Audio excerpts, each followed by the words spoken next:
ఈ రోజు మనం శ్రీ భగవద్గీత శ్లోకాలలో నుంచి మొదటి అధ్యాయం అర్జున విషాద యోగము నుంచి 13వ పద్యము ఈ పద్యం యొక్క అర్థము తెలుసుకుందాం. తతః శంఖాచ భేర్యచ్చ పనవాక గోముఖాః సహసైవాభ్య హన్యంత స శబ్దస్థుములోభవత్. పదచ్ఛేదము. తతః శంఖః చ భేర్యః చ పనవాక గోముఖాః సహసా ఏవ అభ్యహన్యంత సహ శబ్దః తుములః అభవత్. టీకా అనగా అర్థము.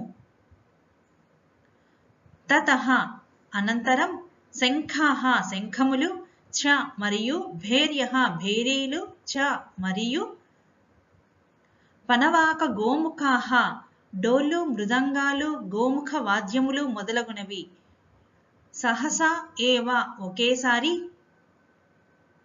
అభ్యహన్యంత మ్రోగినవి సహ ఆ శబ్దః ధ్వని తుములః అతి భయంకరముగా అభవత్ చెలరేగినది.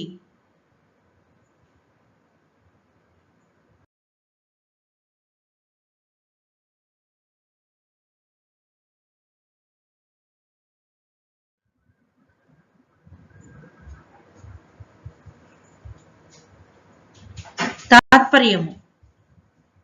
ఆ వెంటనే శంఖములు నగరాలు డోళ్ళు మృదంగాలు గోముఖ వాద్యాలు మొదలగునవి ఒక్క పర్యాయముగా మ్రోగినవి వాని ధ్వనులు అతి భయంకరముగా నున్నవి అని భావము.